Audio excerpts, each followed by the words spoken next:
प्यारे दोस्तों, आप खुद देख लीजिएगा कि किस तरह से ऊपर वाला जब देता है तो चप्पल फाड़ के देता है। एक बार किसी राज्य का राजा भ्रमण के लिए निकला था और भ्रमण करते करते गांव के बीच लोगों में घूमते हुए राजा के कुर्ते का बटन टूट गया। तब राजा ने तुरंत मंत्री को आदेश दिया कि गांव से किसी अच्छे दर्जी को बुलवाकर मेरे कुर्ते का बटन लगवा दीजिए।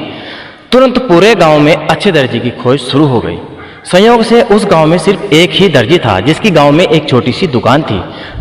दर्जी को राजा के पास लाया गया। तब राजा ने बोला दर्जी को कि मेरे कुर्ते का बटन सिल सकते हो? दर्जी ने कहा जी हुजूर।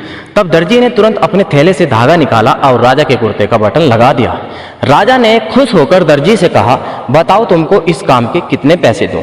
तब दर्जी ने मन में सोचा और बोला, महाराज ये तो बहुत छोटा सा काम था, इसका मैं आपसे पैसे नहीं लेता। राजा ने फिर कहा, नहीं तुम मांगो तो सही, हम तुम्हें इस काम की कीमत जरूर देंगे। तब दर्जी ने सोचा कि बटन तो राजा के पास ही था और मैंने तो सिर्फ धागा लगाया है, तो मैं राजा से इस काम के 2 रुपए मांग लेता हूँ।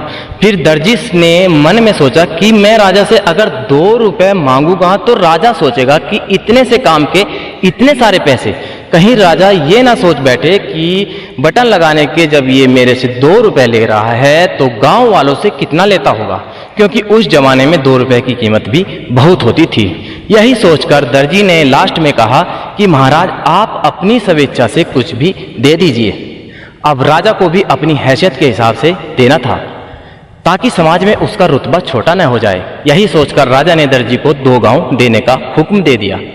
अब दर्जी अपने मन में सोच रहा था कि कहाँ मैं 2 रुपए लेने की सोच रहा था और अब राजा ने मुझको कहाँ 2 गांव का मालिक बना दिया। तो श्री कृष्ण ने इसी तरह गीता में भी कहा है कि कर्म करो फल की इच्छा मत करो, अच्छे कर्म करो अच्छा फल जरूर मिलेगा। जब हम प्रभु पर सब कुछ छोड़ देते हैं तो वह अपने हिसाब से देता है, सिर्फ हम ही मांगने में कमी कर जाते हैं। इसीलिए संत और महात्मा कहते हैं कि ईश्वर के चरणों में अपना समर्पण कर दो, उनसे कभी कुछ न मांगो, जो वो अपने आप दे बस उसी में संतुष्ट रहो। मैं जल्दी मिलने वाला हूं दोस्तों एक और नई वीडियो के साथ। हमारी वीडियो पसंद है तो प्लीज लाइक शेयर और इस चैनल को सब्सक्राइब जरूर कर लीजिएगा। मैं रोजाना रिक्वेस्ट करता हूं हर वीडियो